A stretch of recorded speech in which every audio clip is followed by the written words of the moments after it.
Ganpati Bappa Morya. Good morning guys, કેમ છો બધા? મજામાં? સ્વાગત છે તમારું આજની અમારી યુટ્યુબ ચેનલ એટલે કે પમ્મી યશ ડાયરીઝમાં.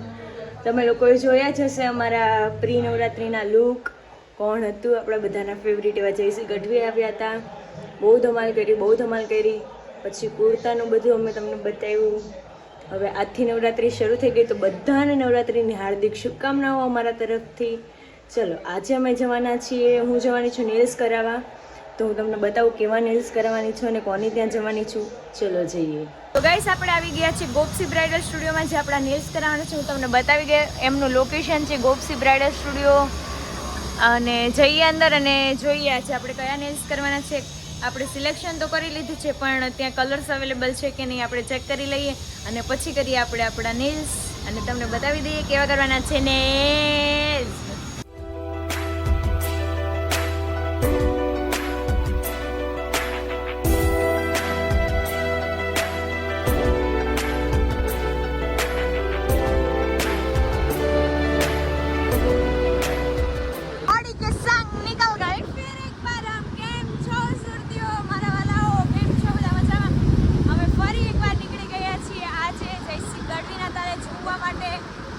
બહુ જ બધો આનંદ થાય છે. પ્રથમ નોરતું છે. તમને બધાને ખૂબ એવી શુભકામનાઓ. તમને અમારા પરિવાર તરફથી ખૂબ બધા મોજ કરો, માતાજીની આરાધના કરો, ગરબે ઝૂમો અને મજા કરો.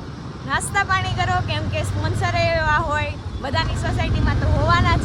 અને નાસ્તા ગરબા રમીને ફટાફટ ખાવાના. અમુક લોકો તો ખાવા માટે જ આવતા હોય કે આજે ફટાફટ શું નાસ્તો હશે.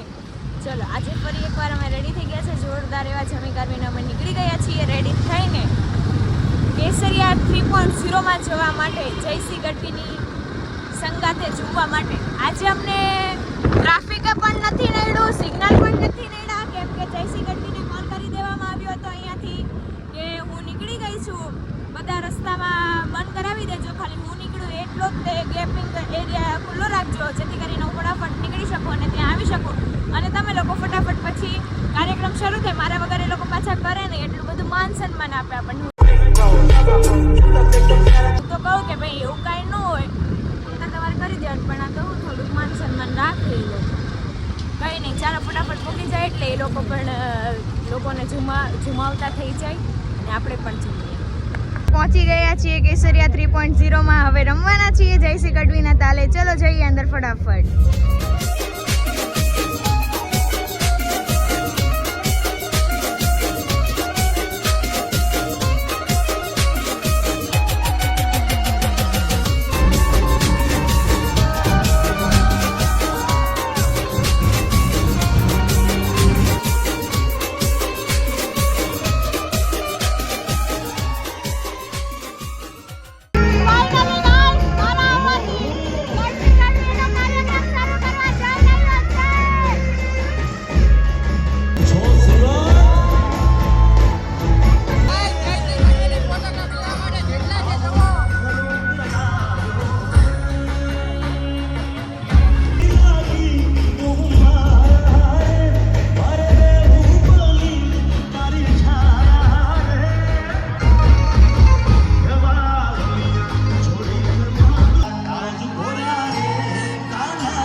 પહેલા કેસરિયા ડોમ હતું તો ત્યાં સરસાણા ડોમ હતું ને ત્યાંની વાઇબ જ કંઈક અલગ હતી કે આમ બધા ઉત્સાહમાં હતા. આ વખતે વાઇબ જ નથી આવતી. એક સેકન્ડ એ સરસાણા ડોમ જેવી વાઇબ નથી આવતી. આમ પબ્લિક એવું સારું છે, બોરિંગ ફીલ થાય એકદમ. પબ્લિક બહુ બધું છે પણ કહેવાય ને કે વાઇબ આમ ઉત્સાહ આનંદ ગાઈસ હવે અમે નીકળી ગયા છીએ અહીંયા કેસરિયા 3.0 માંથી આવી રીતના ઘાઘરા ચોલી જો ઉઠાવીને અને આ વખતે વરસાદ નથી આવ્યો આજે બહુ આનંદની વાત છે અત્યારે હજી વાઇબ હવે આવતી હતી પણ નીકળી જઈએ કેમ કે વધારે થાક લાગેલો છે એટલે કાલે આવીશું પાછા ઘરે જવા નીકળતા હતા ને આવી રીતના રોડ પર છે ને ગાડી પાર્ક કરવાની હોય તો અમને એમ કે અમે દૂર પાર્ક કરી અને ઓલરેડી થાકી ગયા હતા આમ અને ચોલીનો ને વજન લાગતું હતું તો અમે લોકો બહુ બધી સુધી જતા આવ્યા અને જોયું ને તો ત્યાં કે ગાડી જ નહોતી પછી પાછા રિટર્ન થયા ને તો હાવ નજીકમાં જ પડી હતી ગાડી બોલો આવું થયું થાકેલા હોય ને એટલે મગજ કામ નથી કરતો હવે ફટાફટ ઘરે પહોંચી જાય ને તો કંઈક ખાઈ લઈએ કેમ કે ભૂખ બહુ લાગી અને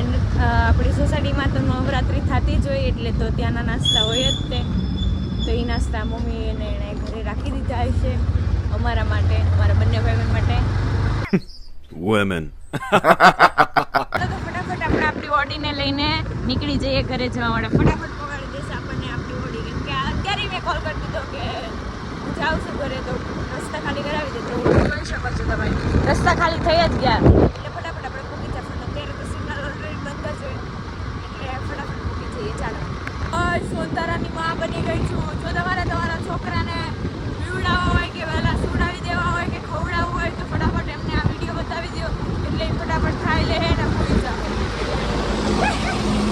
તો ગાઈસ અત્યારે વાગી ગયા છે 3 અને અમે ફાઇનલી ઘરે પહોંચી ગયા છીએ હવે બધું મેકઅપ ને ફ્રેશ થઈ જઈએ થોડાક અને નાસ્તા પાણી કરીને ફટાફટ સૂઈ જઈએ મળે એક નવા વ્લોગની સાથે ત્યાં સુધી બાય બાય ટેક કેર